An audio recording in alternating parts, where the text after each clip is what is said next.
The pre-dawn cold bit through the thin walls of my cottage, pulling me from shallow sleep.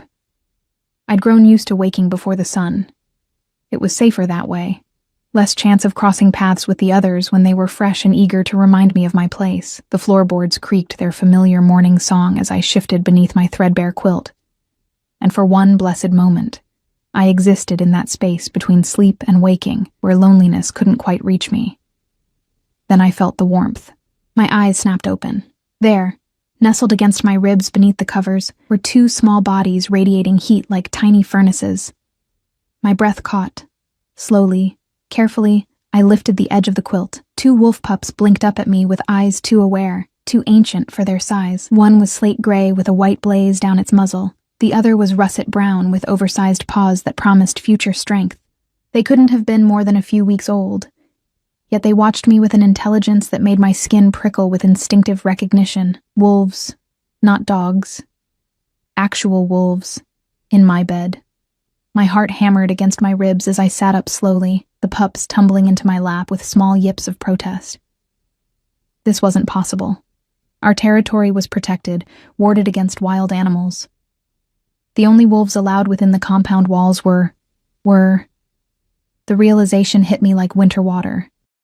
These weren't wild wolves, these were pack children, shifter young who hadn't yet mastered the transformation back to human form. "Oh no," I whispered, my voice hoarse with sleep and rising panic. No, this has to be a mistake."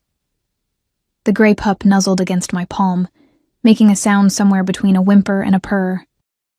The russet one climbed up my nightgown, tiny claws catching in the worn fabric, until it could press its cold nose against my throat where my pulse beat its terrified rhythm. I knew what this meant.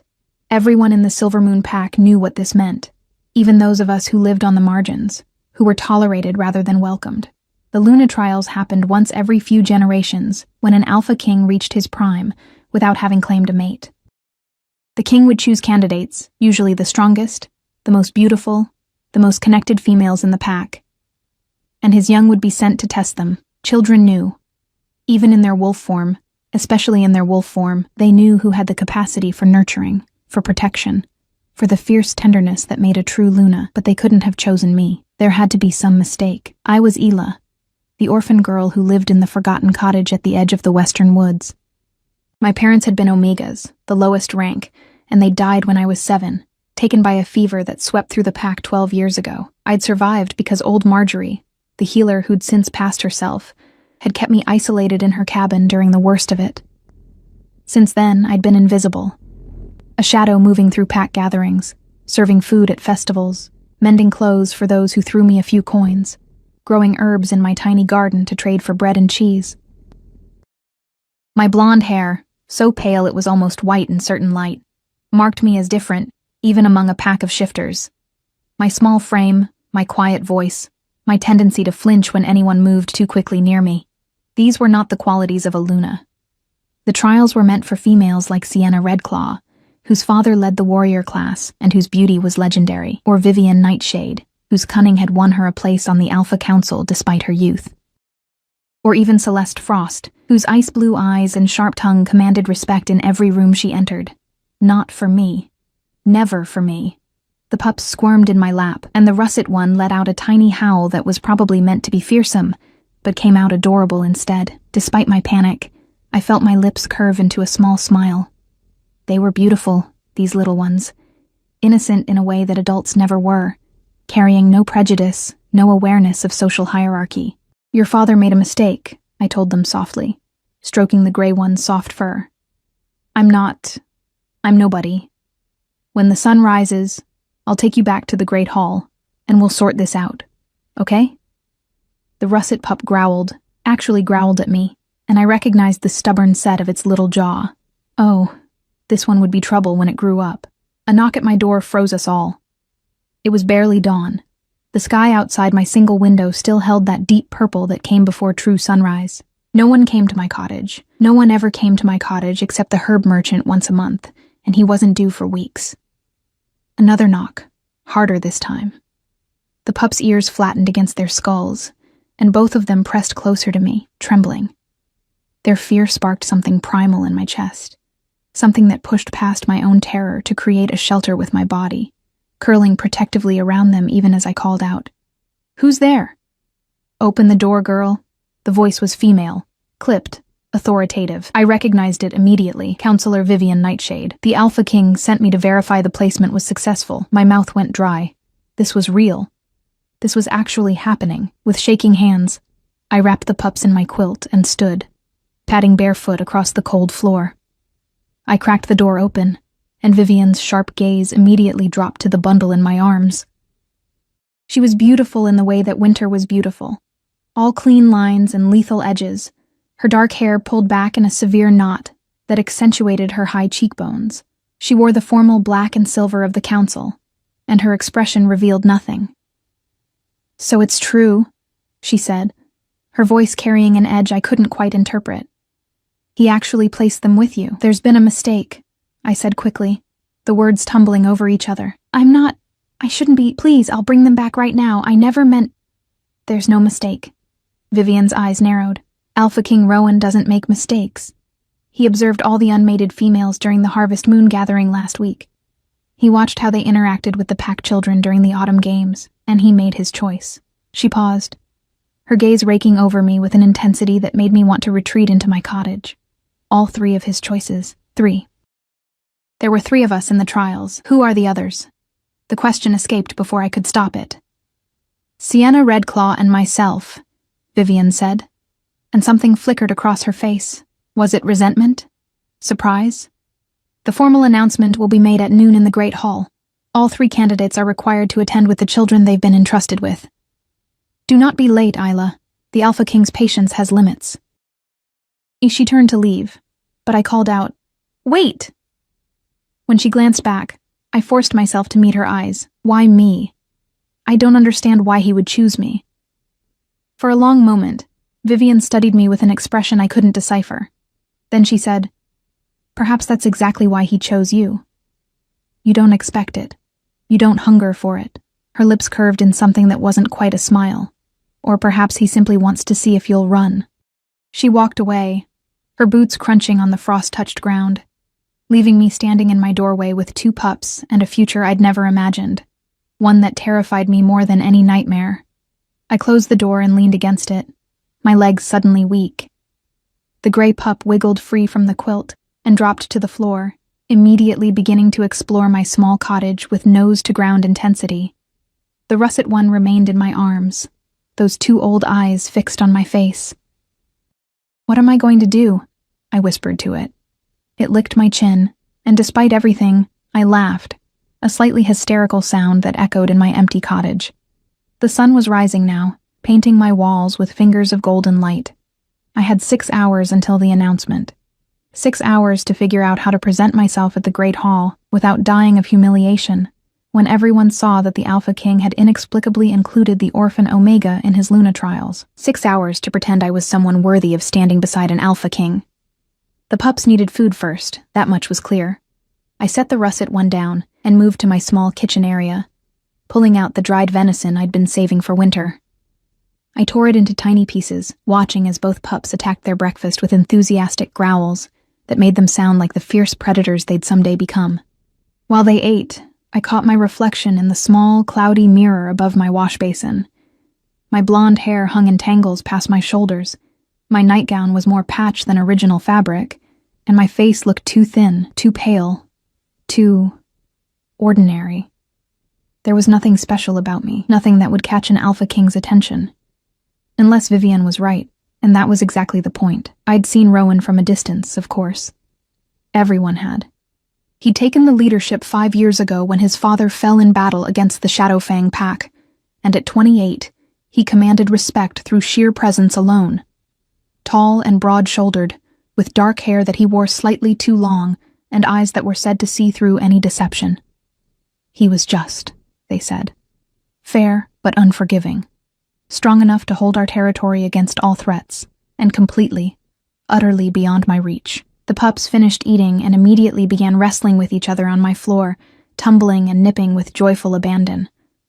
I watched them, feeling that strange, protective warmth bloom in my chest again. They were his children. Rowan's children. which meant somewhere in the pack there was a mother, or mothers, who'd given birth to them. The alpha king wasn't mated, but that didn't mean he was celibate. It wasn't uncommon for powerful wolves to have children before they chose their Luna. These pups would have been born to strong females who hoped their sons or daughters might be the key to winning the alpha king's heart. Instead, he'd taken them and sent them out to find his mate himself, using the oldest test in our culture.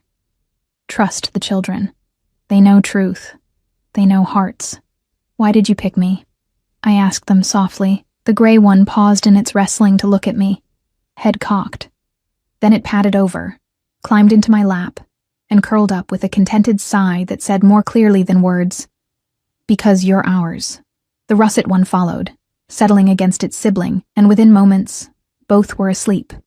The instant, total sleep of the very young who feel completely safe. I sat there on my cold floor, holding two pups who believed I was their mother, and felt the weight of impossible expectations settle onto my shoulders like a mantle made of thorns. By noon, everyone would know. By noon, I would have to walk through those great hall doors and face not just the Alpha King, but the entire pack who would wonder what madness had possessed their leader to include me in the most important decision of his reign. By noon, my invisible life would end, and whatever came next would either destroy me or forge me into something I couldn't yet imagine. The pups snored softly in my lap, trusting and warm and utterly unaware of the storm their presence had created. Outside, the sun climbed higher, and the morning birds began their songs, and somewhere in the great hall, an Alpha King waited to see if his gamble on a broken, forgotten girl would prove to be wisdom or folly. I had 6 hours to prepare. It felt like I had no time at all. I spent the next 3 hours in a state of controlled panic, doing everything I could to make myself presentable while the pups alternated between sleeping and exploring every corner of my cottage with relentless curiosity. The gray one. I'd started calling him Storm in my head, though I had no right to name the Alpha King's children, had discovered my herb bundles hanging from the ceiling beams, and seemed determined to taste each one.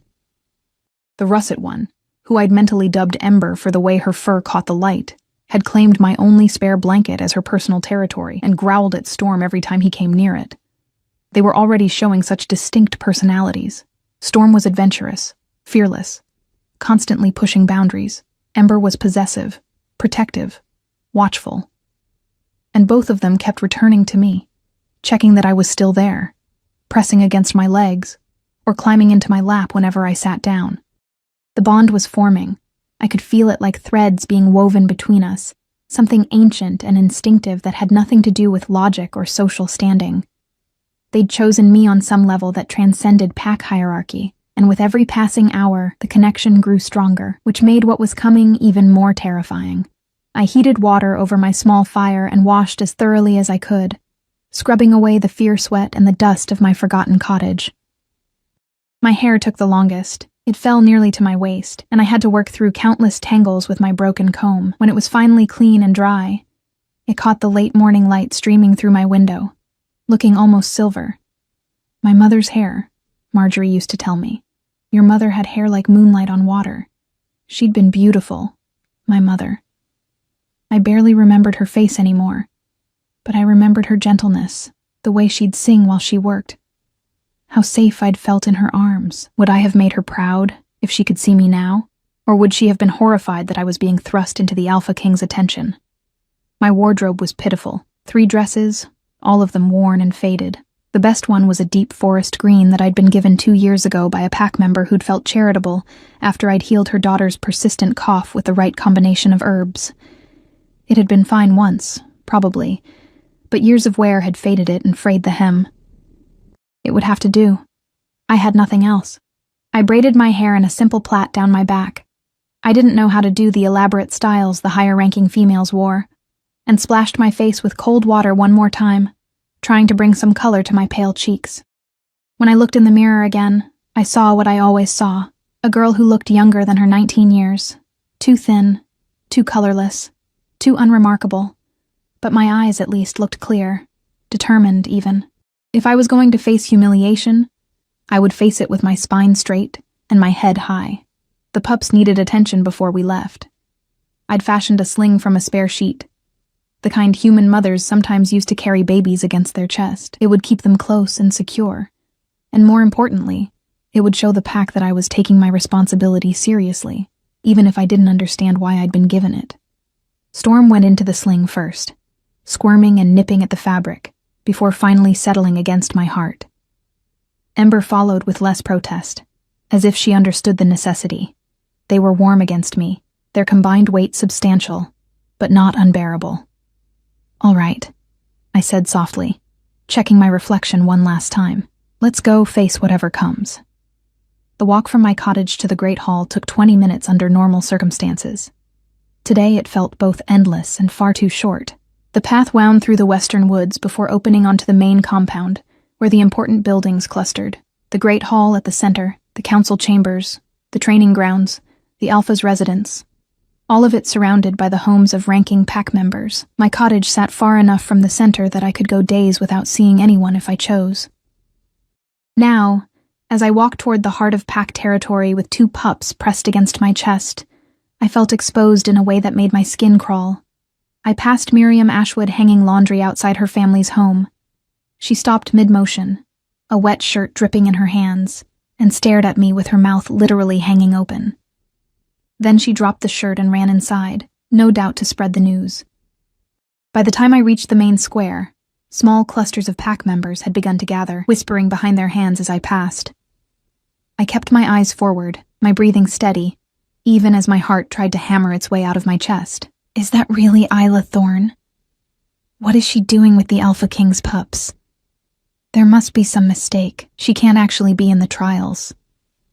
Look at her dress.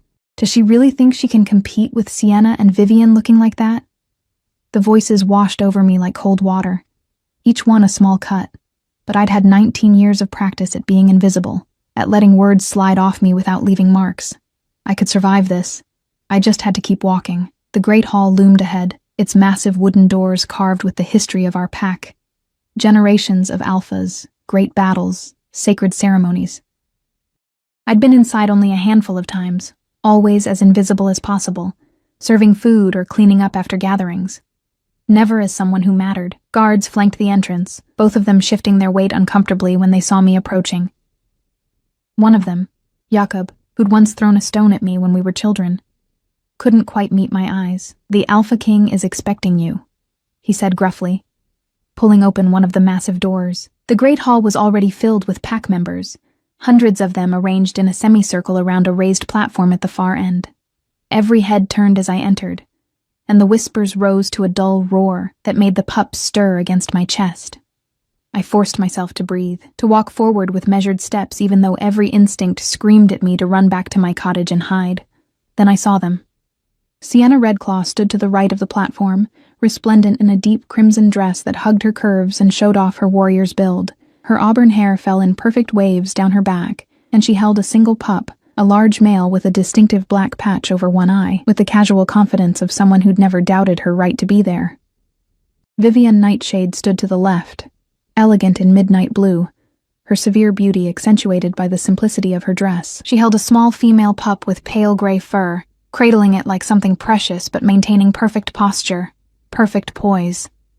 And between them, on the platform itself, sat Alpha King Rowan. I'd seen him from a distance, but nothing had prepared me for the impact of his full attention. He was bigger than I'd realized, broad-shouldered and powerfully built, dressed in the formal black and silver of his station. His dark hair was pulled back from his face, revealing features that were more harsh than handsome. A strong jaw, a blade of a nose, a mouth that looked like it rarely smiled. But it was his eyes that stopped me mid-step. They were the color of amber, almost gold in the light streaming through the high windows. And they were fixed on me with an intensity that made me feel simultaneously seen and dissected. He saw everything. The cheap dress, the makeshift sling, my too pale hair, my fear. He saw me. Truly saw me. In a way no one had since Marjorie died. And he didn't look disappointed. Isla Thorne, his voice carried across the hall, deep and resonant. It wasn't loud, but every person in the room fell silent to hear it. Approach.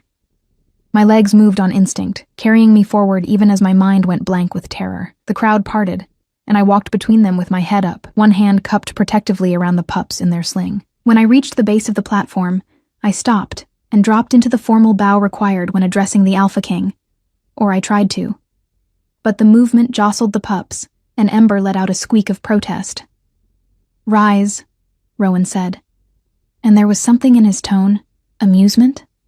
"The children are uncomfortable." I straightened quickly, adjusting the sling. "I'm sorry, Alpha King. I didn't mean to." "Don't apologize." He stood, and the movement made him even more imposing. "You came. You brought them safely. That's what matters."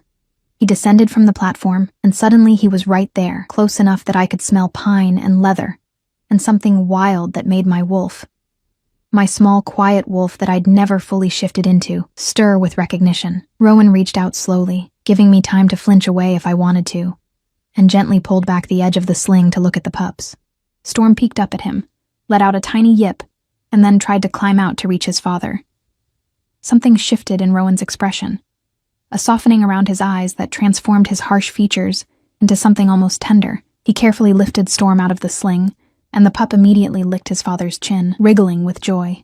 "He missed you," I said without thinking, then wanted to bite my tongue. What right did I have to speak about the Alpha King's children as if I knew them? But Rowan glanced at me, that amber gaze piercing. "Did he tell you that?" They both settled when I held them, but Storm kept looking at the door, like he was waiting for someone. I was babbling now, nervous words spilling out. "And Ember, the russet one. She's possessive but gentle. She'll be a good protector when she's grown. And Storm is curious about everything. He tried to eat my lavender this morning." A sound escaped Rowan that might have been a laugh. "Lavender?" "I grow herbs," I explained, feeling my cheeks heat. For healing, Storm seemed to think they were all potentially delicious. Rowan studied me for a long moment, still holding Storm, who had calmed in his father's arms, but kept looking back at me as if to make sure I was still there. Then the Alpha King said, "You name them." It wasn't a question, and I realized my mistake too late. "I'm sorry. I had no right." I was just, "What did you name this one?" He lifted Storm slightly. "Storm," I whispered, because his coloring, and because he's fearless, like a storm that doesn't know anything can hurt it. "And the other?" "Ember, for the fire in her fur and in her spirit." Rowan's lips curved, just slightly, in what might have been approval. He tucked Storm back into the sling with surprising gentleness for such large hands, and the pup immediately snuggled against Ember, both of them settling as if they belonged there. Against my heart, in my arms, as if I were truly their mother. "The trials begin today," Rowan announced, his voice carrying to every corner of the hall once more. 3 females have been chosen. 3 females will be tested, not for their strength in battle. We have warriors enough. Not for their beauty. We have beautiful females aplenty. These 3 were chosen because when I watched them during the Harvest Moon Festival, when the children played and needed care, each of them showed something essential. He gestured to Sienna first. Sienna Redclaw showed courage and quick thinking when young Daniel climbed too high in the oak tree and froze. She climbed up after him, talking him down with patience and confidence. She was not afraid. Sienna lifted her chin, pride evident in every line of her body.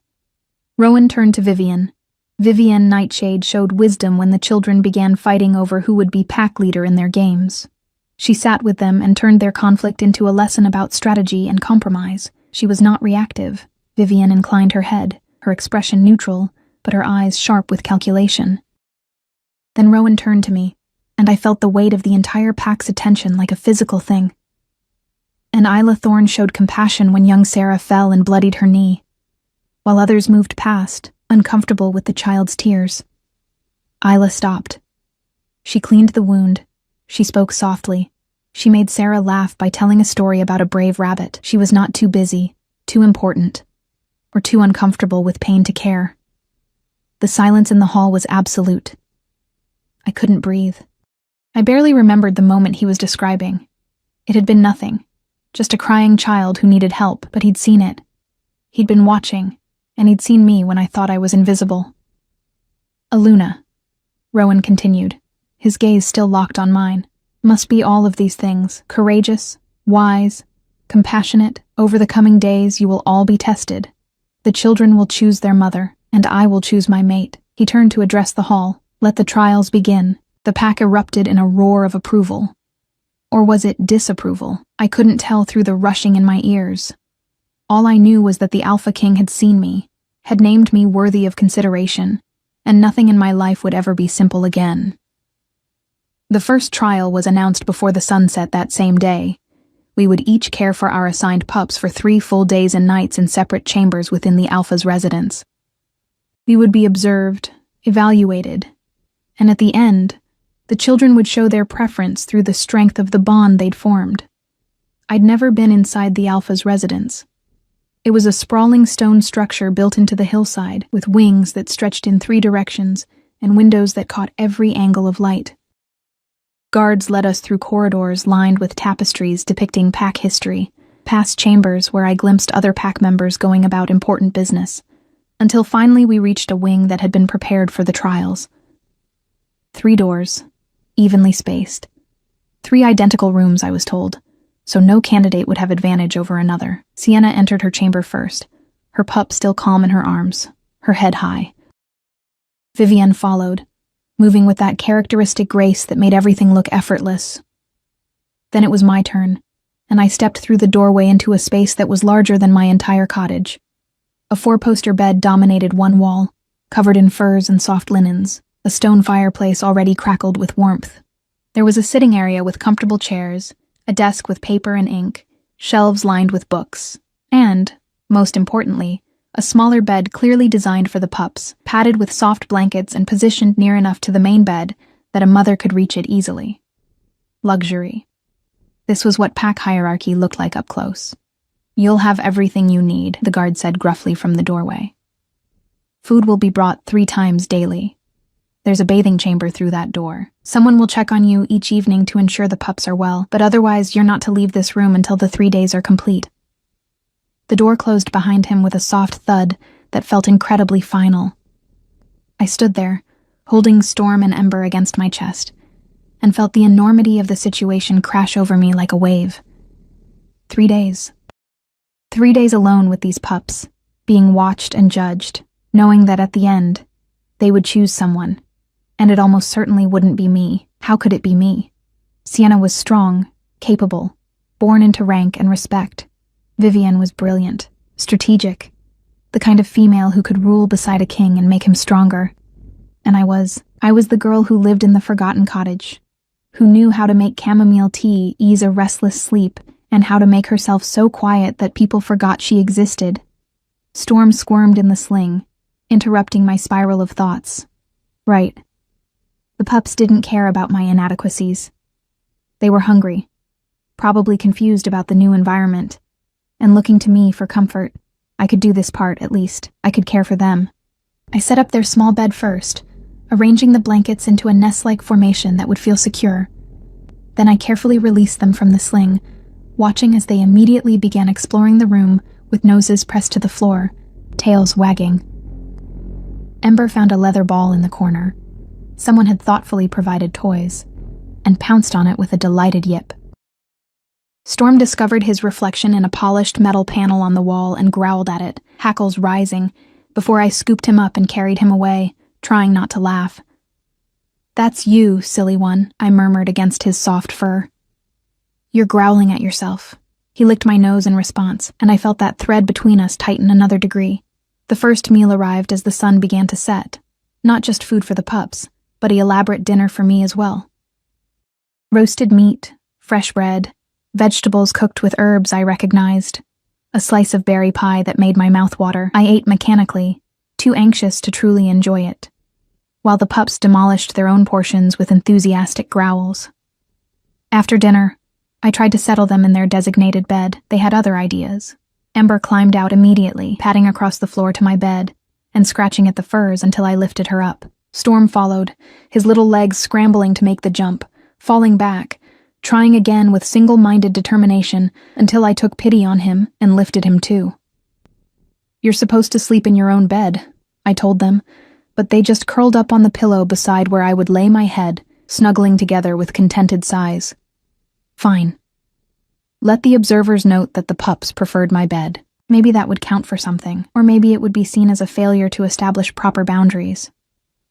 I was too tired to care. I changed into the nightgown that had been provided, much finer than anything I owned, and slipped under the covers. The bed was softer than anything I'd ever experienced. The room was warm. The pups were safe. For the first time in years, I fell asleep feeling something other than alone. I woke to Storm howling. It was the middle of the night. The fire burned down to embers, and the small pup was sitting up in bed making the most mournful sound I'd ever heard.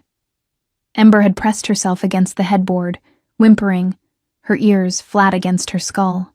"What is it?" I sat up quickly, reaching for them. "What's wrong?" Storm's howl cut off, but he was shaking now, pressed against Ember. Both of them were staring at the window, where moonlight streamed through the glass. My heart hammered. Was there a threat? An intruder? I slipped out of bed and moved to the window, every sense alert. But there was nothing there, just the night, the moon, the peaceful grounds of the Alpha's residence stretching below. When I turned back, both pups had their eyes fixed on me, and I realized with a chill what was happening. They were afraid of being alone, of being abandoned.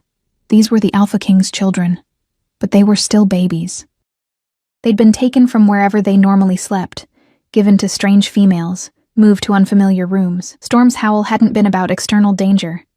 It had been about waking up and needing to know his caretaker was still there. "I'm here," I said softly, climbing back into bed. "I'm right here. I'm not going anywhere."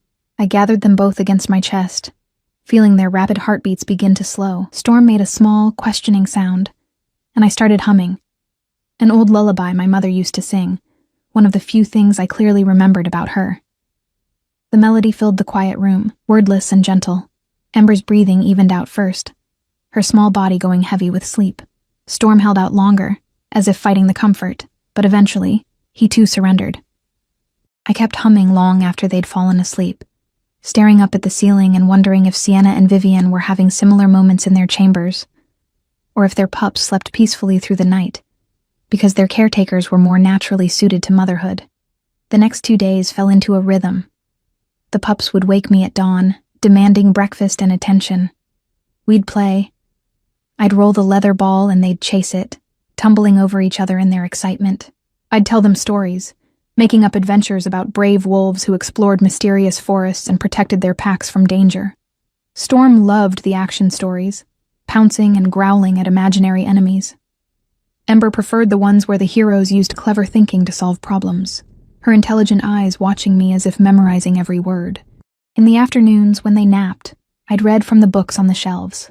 Histories of our pack, legends of the first shifters, philosophies on leadership. Some of it was dry, but some of it fascinated me, filling gaps in my knowledge that came from being educated in fragments, by whoever would spare time to teach the orphan girl. Each evening, someone came to check on us. Never the same person twice. The healer, Cassia Birch, examined the pups and pronounced them healthy, thriving even.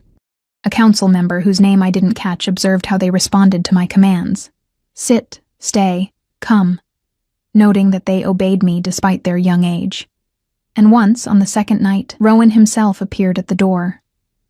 I'd been sitting by the fire, both pups asleep in my lap, reading aloud from a book of poetry, just because I liked the sound of the words. When I looked up and saw him filling the doorway, I nearly dropped the book. "Alpha King!"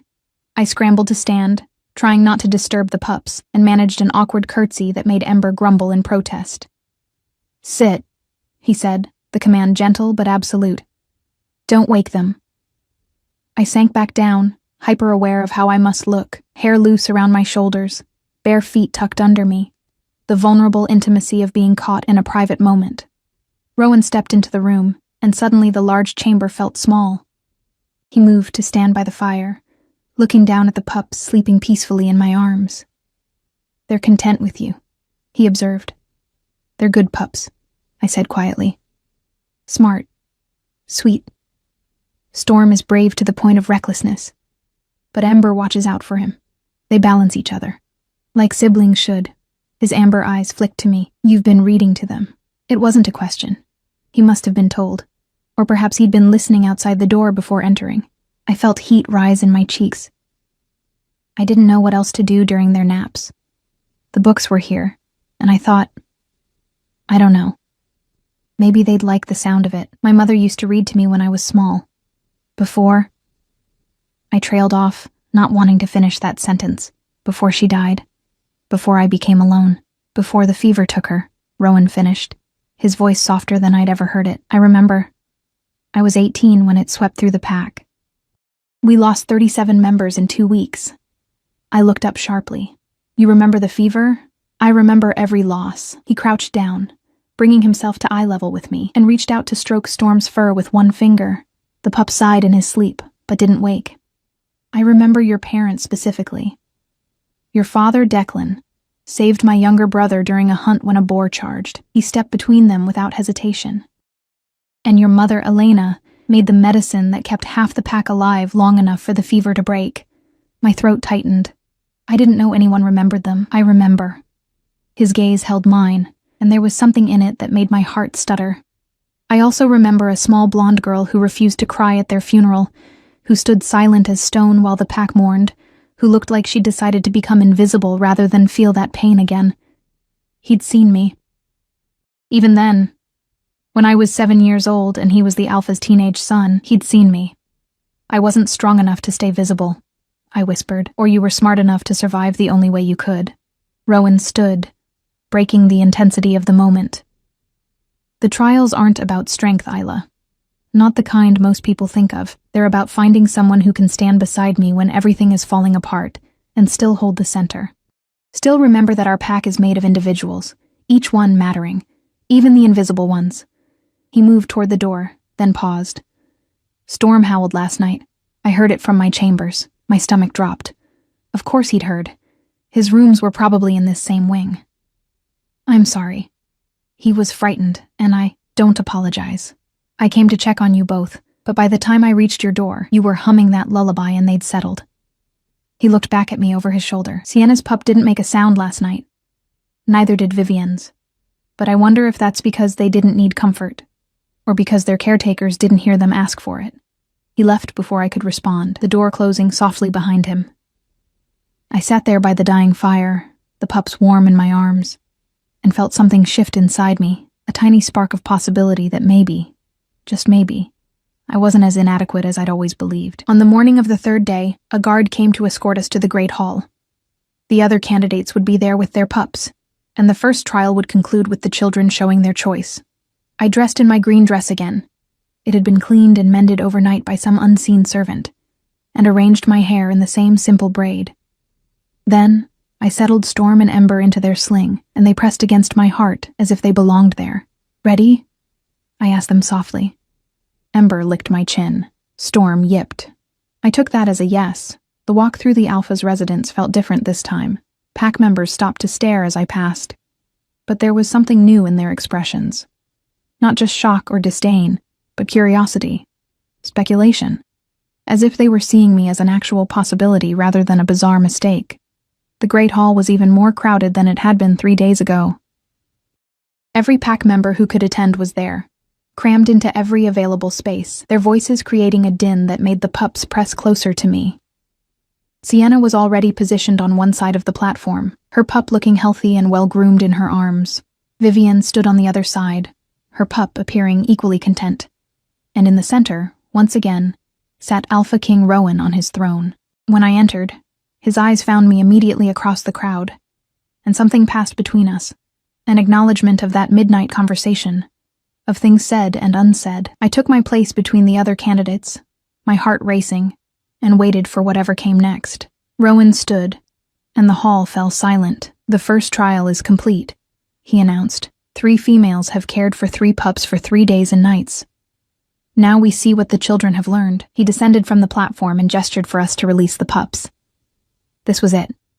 The moment of truth. I knelt down and carefully lifted Storm and Ember from the sling, setting them on the floor. They wobbled for a moment, looking up at me with uncertain eyes, and I forced myself to smile even though my heart was breaking. Go on, I whispered. Choose where you belong. All 3 pups were released now, and they stood in the center of the hall, looking between their caretakers. Rowan walked to the far end, away from all of us, and knelt down.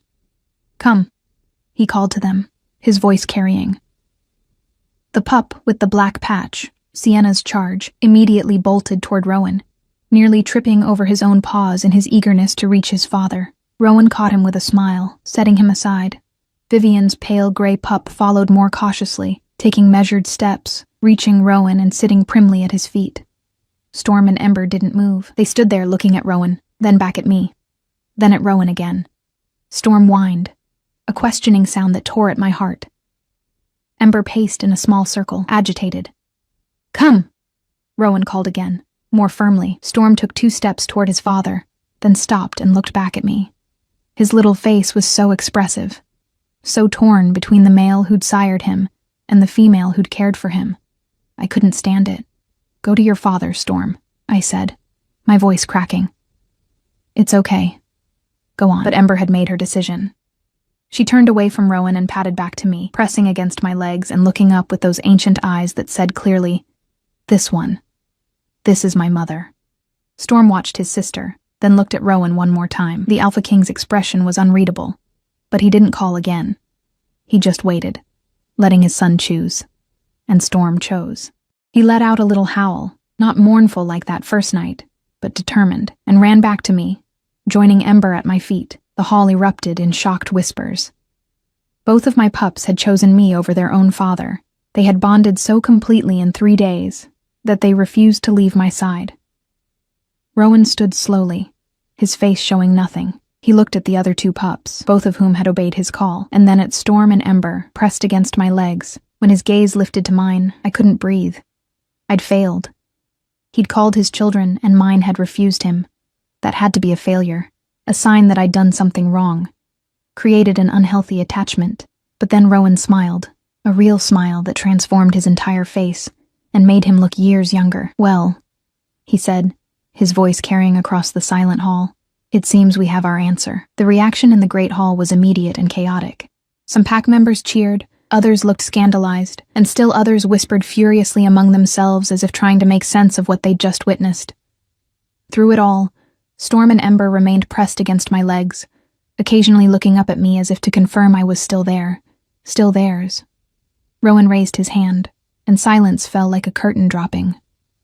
"The children have spoken," he said, his voice carrying absolute authority. "But the trials are not yet complete.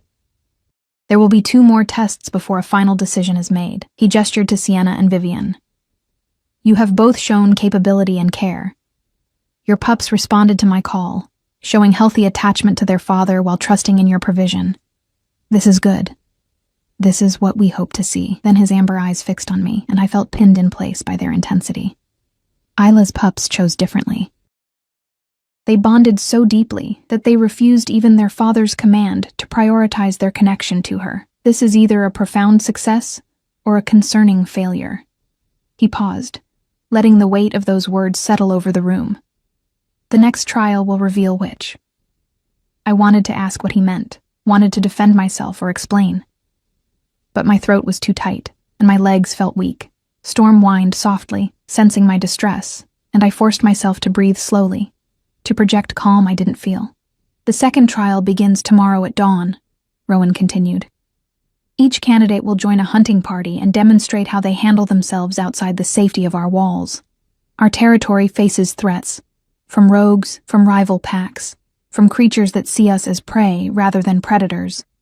A Luna must be able to protect, to think clearly under pressure, to make hard choices when lives are at stake." A hunting trial. My stomach twisted. I'd never been on a hunt. Omegas weren't typically included, and after my parents died, no one had thought to train me. I could shift barely into my wolf form, but it was small and weak compared to others in the pack. The idea of going beyond our protected borders, of facing actual danger. "You will each be assigned to a different hunting party," Rowan said. "Senior wolves will observe and report. The pups will remain here in the nursery, cared for by our most trusted attendants. We need to see how you function not as mothers, but as potential leaders who must sometimes leave safety behind to ensure the pack's survival." He looked at each of us in turn. "Return to your chambers. Rest. Tomorrow will test you in ways the first trial did not." The crowd began to disperse, their voices rising in excited speculation. I stood frozen until I felt a gentle hand on my shoulder. "Come," said a soft voice. "Let's get the little ones settled." I turned to find Cassia Birch, the healer who'd checked on us during the first trial. Her round face was kind, her brown eyes warm with understanding. "I'll be caring for Storm and Ember during the hunt," she said. "They'll be safe with me, I promise. I raised 4 pups of my own, and I've helped with countless others. The thought of leaving them made my chest ache. But I nodded. They like chamomile tea before bed.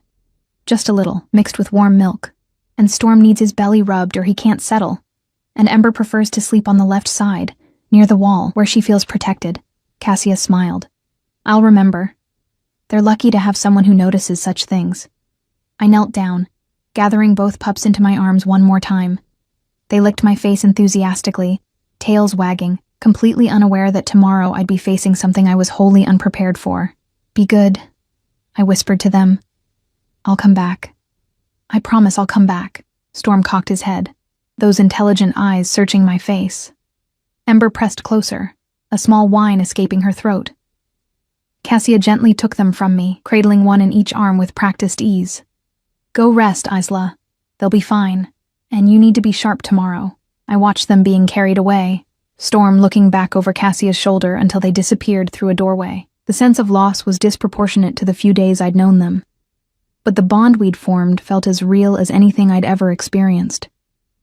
The walk back to my chamber felt lonely without their weight against my chest. Sleep didn't come easily that night. I lay in the too large bed, staring at the ceiling, my mind racing through everything I didn't know about hunting, how to track prey, how to work within a pack formation, how to fight if we encountered threats. I'd spent my life making myself small, invisible, unthreatening. Tomorrow I'd have to be the opposite. Sometime past midnight, I gave up on sleep and moved to the desk, lighting a candle. There were books about pack tactics, about the territory surrounding ours, about the kinds of rogues we might encounter. I read until my eyes burned, trying to absorb information that others had learned over years of training. One passage caught my attention. "A wolf alone is vulnerable. A wolf with pack is unbreakable. The strength of a Luna is not in her teeth or claws, but in her ability to hold the pack together when instinct screams to scatter." I read it 3 times, committing it to memory like a prayer. When dawn broke, I was already dressed and ready. Someone had provided leather hunting clothes, fitted pants, a sturdy tunic, boots that were worn but serviceable. My hair was braided tight against my skull to keep it out of my face. I looked at myself in the mirror and barely recognized the girl staring back. She looked capable, determined, like someone who might survive what was coming. The hunting parties assembled in the courtyard as the sun painted the sky in shades of rose and gold. 3 groups of 5 wolves each, all of them experienced hunters. All of them watching the 3 candidates with varying degrees of skepticism or interest. Sienna was assigned to a group led by Commander Drake Ironwood, a massive wolf known for leading raids against rogues. She looked completely at ease, checking her weapons and joking with the warriors like she belonged among them. Vivian was placed with Scoutmaster Theron Swift's group, wolves who specialized in reconnaissance and strategy. She listened intently as Theron briefed them on their route, her sharp mind clearly already working through scenarios. I was assigned to Tracker Felix Moonwhisper's group, and when I approached, the 4 wolves with him exchanged glances that made my stomach sink. Felix himself was older, probably in his 50s, with gray streaking his dark hair and scars crisscrossing his arms. His expression was neutral, but his eyes were assessing. "You've hunted before?" he asked without preamble. "No, sir." "Better to be honest than to pretend and fail spectacularly. Can you shift fully?" "Yes, but my wolf is small." "Not very strong." Another exchange of glances among the group.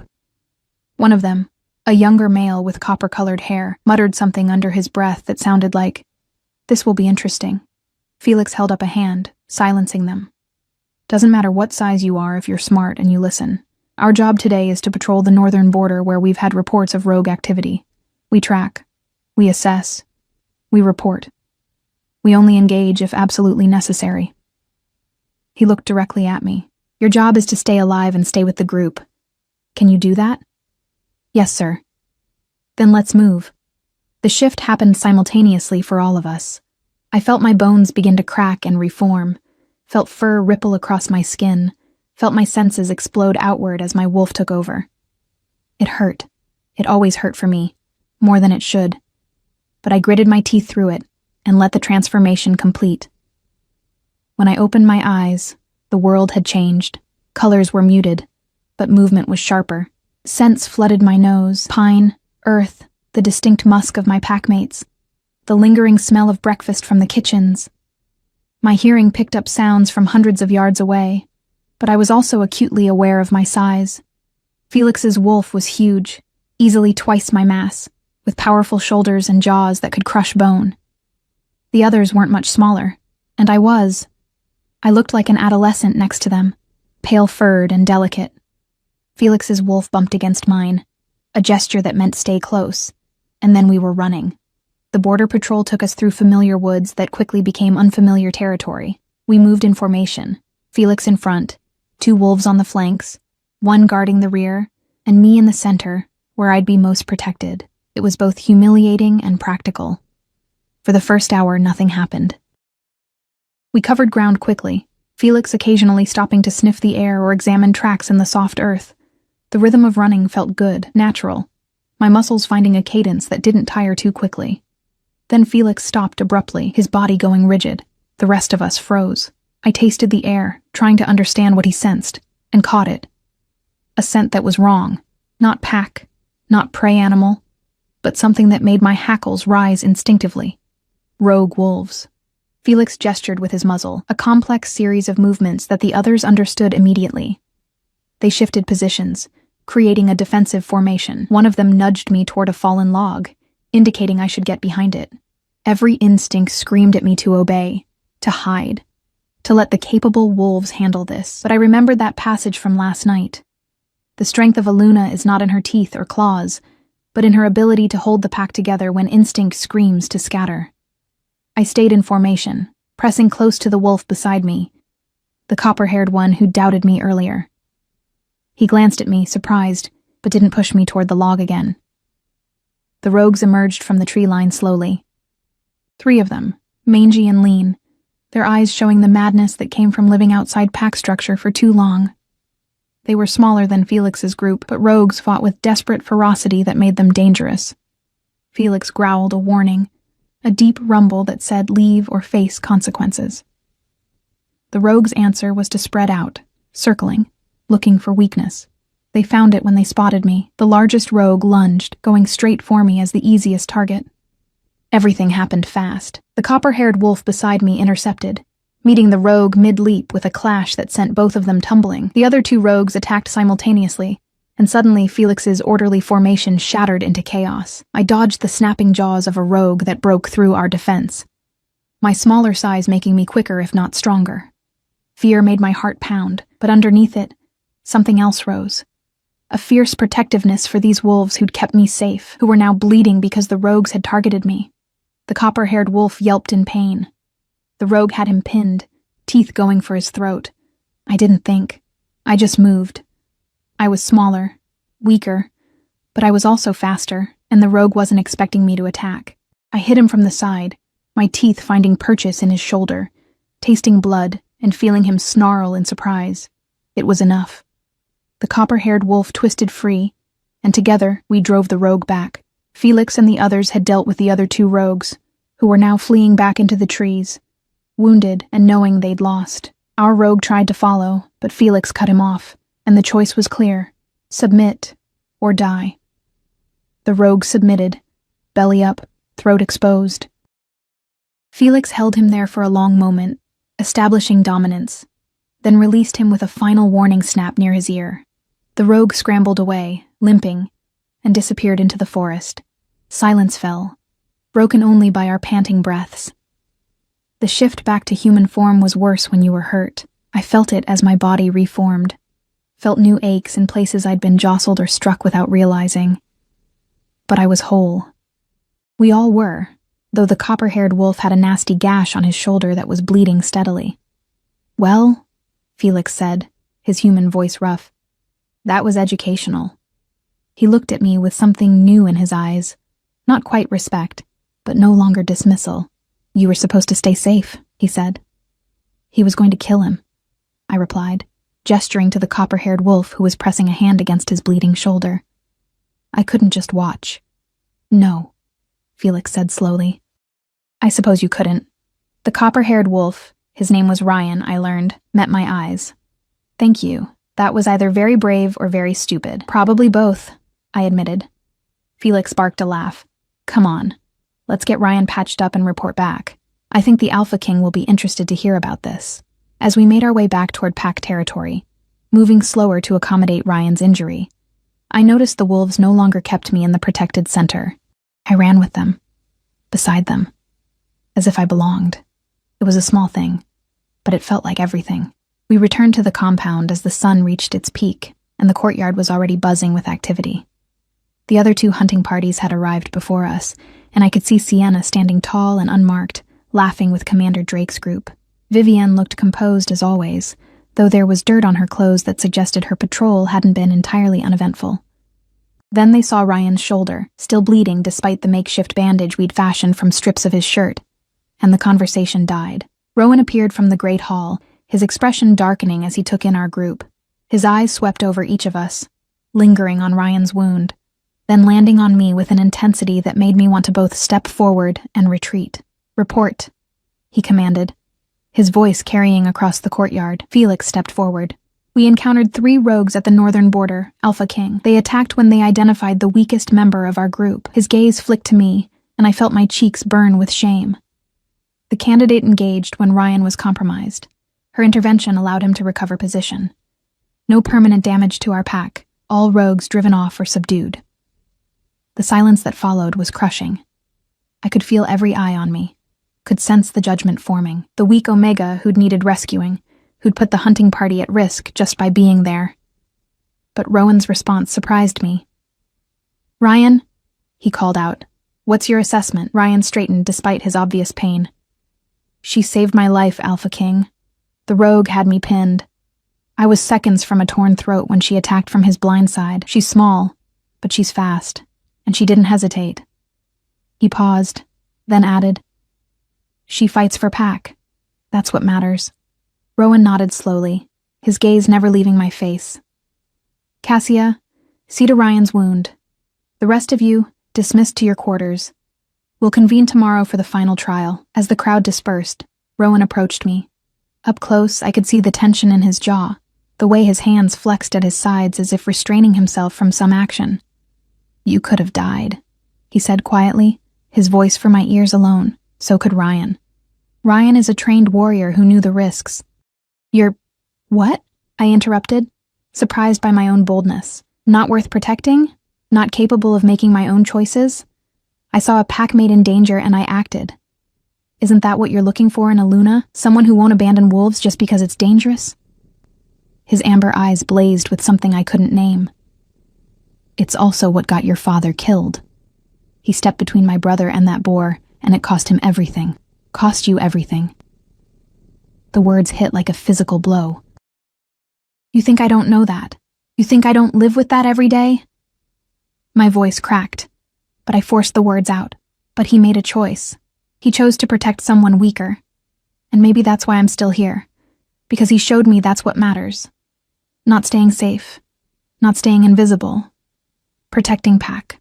Rowan stared at me for a long moment, emotions warring across his face. Then, unexpectedly, he reached out and brushed a strand of hair that had escaped my braid behind my ear. The gesture was gentle, intimate, completely at odds with his harsh expression. You terrify me, he said softly, and I'm not easily frightened. Before I could respond, he turned and walked away, leaving me standing in the courtyard with my heart pounding and my mind racing. That evening, Cassia brought Storm and Ember to my chamber. They launched themselves at me the moment she set them down, yipping and climbing over each other to reach me first, their joy so pure it made my eyes sting. They missed you, Cassia said with a warm smile, especially when the sun started setting. Storm howled for you twice.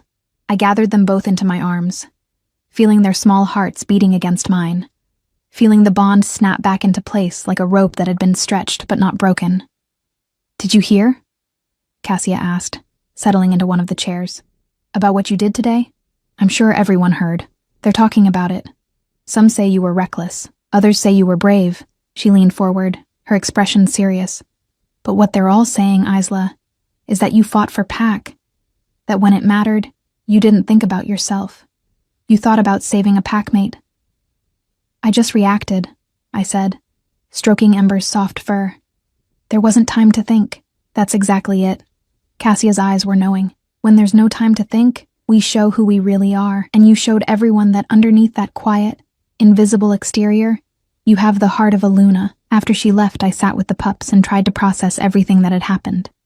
Tomorrow was the final trial, and I still had no idea what it would entail, but something had shifted today, not just in how others saw me, but in how I saw myself.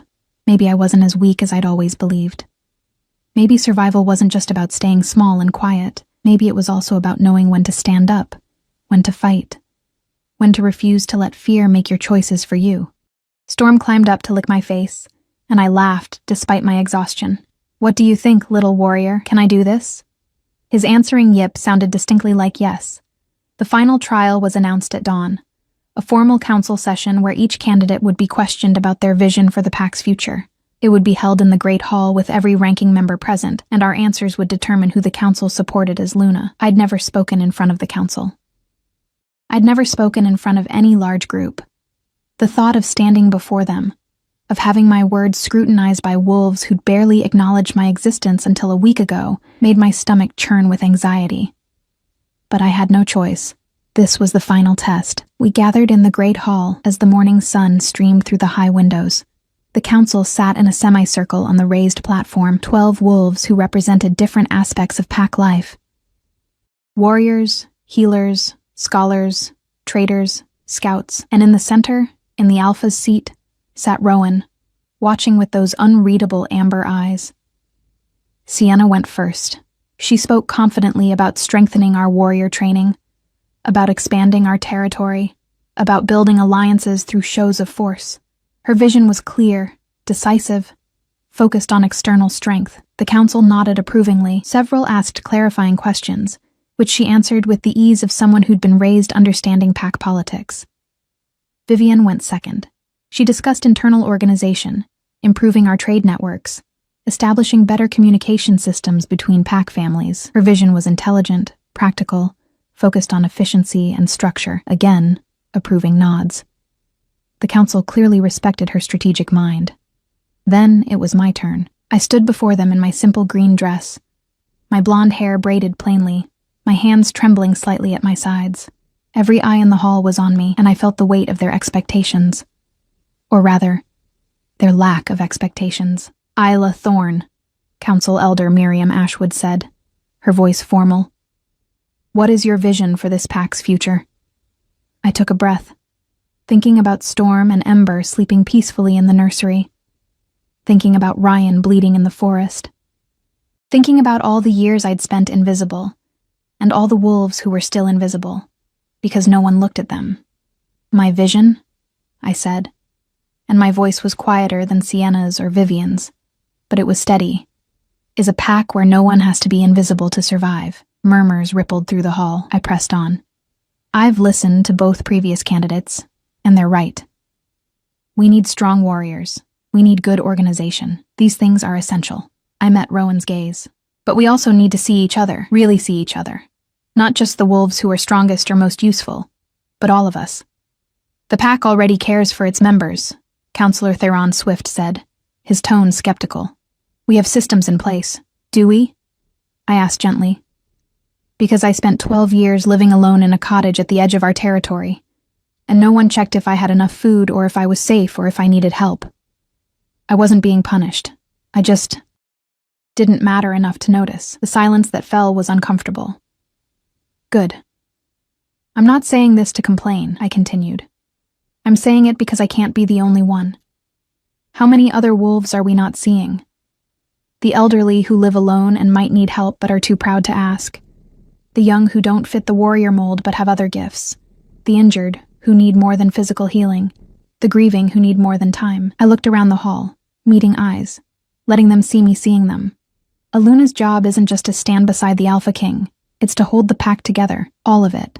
Not just the parts that are easy to see or comfortable to acknowledge. It's to make sure that when someone falls through the cracks, someone notices, someone cares, someone reaches down and pulls them back up. Elder Miriam's expression had softened. And how would you accomplish this vision? I would start by listening, I said.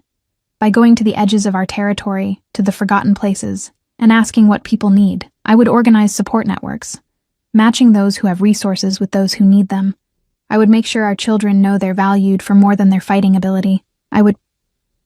I hesitated, then decided to be completely honest. I would make sure no child ever feels as alone as I did after my parents died. My voice cracked on the last words, but I didn't look away, didn't hide. Rowan leaned forward in his seat. You speak of compassion, of connection. These are admirable qualities. His tone was careful, measured. But what about when compassion isn't enough? What about when hard decisions must be made? Decisions that will hurt some wolves for the good of the pack. This was the real test. The question beneath the question. I believe, I said slowly, that hard decisions are easier to accept when wolves know their leader actually sees them. When they trust that their pain matters, even if it's necessary. I thought about yesterday's hunt. I'm not strong like Sienna. I'm not brilliant like Vivian, but I fought for Ryan yesterday not because I'm brave, but because in that moment, his life was the only thing that mattered. And I think that's what a Luna needs to be able to do. To look at any member of this pack and know, really know, that their life matters, that they're worth fighting for. Rowan's expression was unreadable, but something flickered in his eyes. The council deliberated for what felt like hours, but was probably only minutes. They spoke in low voices, gesturing occasionally, while I stood there trying not to collapse from the anxiety coursing through my body. Finally, Elder Miriam stood. The council has made its decision, she announced. While we respect all three candidates, we believe the choice is clear. My heart stopped. This was it. They would choose Sienna or Vivian, and I would return to my cottage, and Storm and Ember would be given to whoever became Luna, and... We support Isla Thorne as the Alpha King's chosen Luna. The hall erupted. Some wolves cheered, others looked shocked. Sienna's face went carefully blank, but I saw the flash of hurt before she controlled it. Vivian simply nodded, as if she'd expected this outcome. But I couldn't focus on any of them, because Rowan had stood, had descended from the platform, was walking toward me with purpose in every step. He stopped inches away, close enough that I could feel the heat radiating from his body, could see flecks of gold in those amber eyes. "Do you accept?" he asked quietly, his voice pitched for my ears alone. "Do you choose this? Choose me? Choose a life where you'll never be invisible again? Where every decision you make will be watched and judged? Where the weight of the pack will rest on your shoulders alongside mine?" I thought about my cottage at the edge of the woods, about safety and solitude and the peace of being overlooked. Then I thought about Storm and Ember, about Ryan bleeding in the forest, about all the invisible wolves who needed someone to see them. "I accept," I whispered. "I choose this. I choose you." Rowan's hands came up to cup my face, his touch gentle despite his strength. "You were never invisible to me," he said softly. "From the moment I saw you comfort that child, I saw you. And I knew I needed someone beside me who understood what it meant to be overlooked, who would fight for those no one else fought for." Then he kissed me, in front of the entire pack, in front of the council, in front of everyone who'd ever dismissed me as unworthy.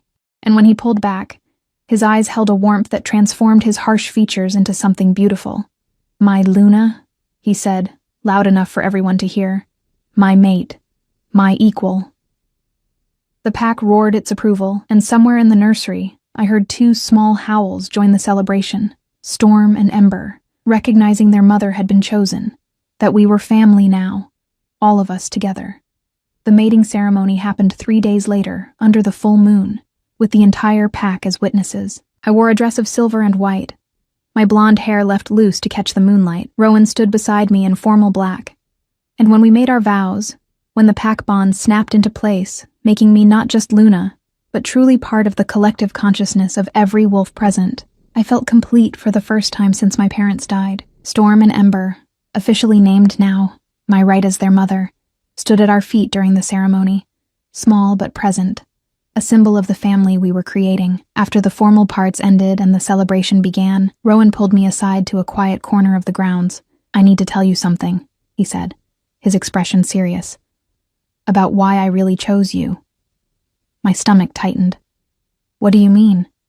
"I watched all the unmated females during the Harvest Moon Festival. I watched how they interacted with children, with elderly wolves, with each other. Most were kind enough, some were genuinely good. He paused. But you were the only one who stopped for Sarah, who didn't just comfort her but actually saw her pain and took time to heal it, even though you had no obligation to do so, even though no one was watching. Or so you thought. You were testing us? Even then? Not testing, observing. His hands found mine. I needed a Luna who would see the wolves I might miss, who would care about the ones who don't demand attention, who would build a pack based on connection, not just hierarchy. His amber eyes held mine. I needed you, Isla, not despite your past, but because of it. Because you understand what it means to be forgotten, and you'll make sure it doesn't happen to anyone else. Tears stung my eyes, but they were good tears, healing tears. I won't let you down, I promised. I know. He kissed my forehead. You couldn't if you tried.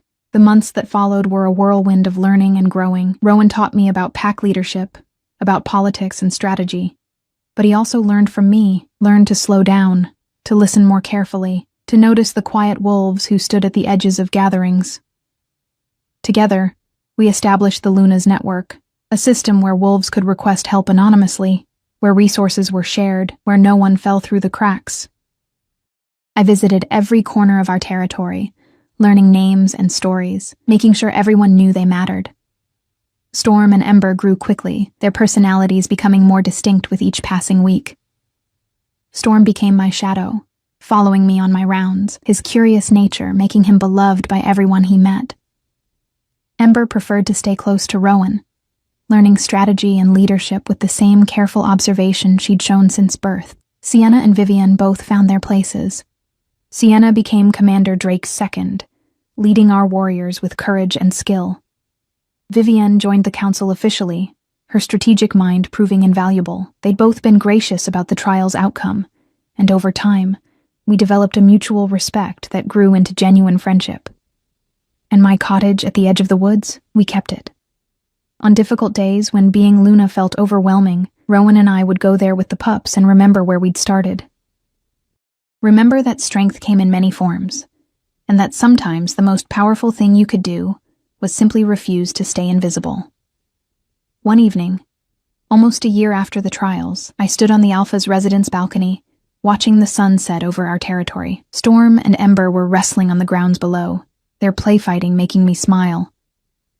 Rowan came up behind me, wrapping his arms around my waist and resting his chin on my shoulder. "What are you thinking about?" he asked. "About how a year ago, I woke up with 2 pups in my bed and thought my life was ending," I said softly. "And now I understand that it was just beginning." I turned in his arms to face him. "Thank you for seeing me, for choosing me. Thank you for choosing me back," he said, kissing me gently. "For choosing all of us." Below, Storm let out a triumphant howl as he pinned Ember. She squirmed free immediately and pounced on him, and their joyful yips filled the evening air. We had built something beautiful, not just a mating, but a family.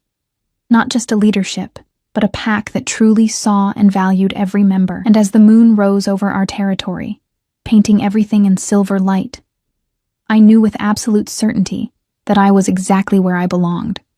No longer invisible, no longer alone. Finally, completely home.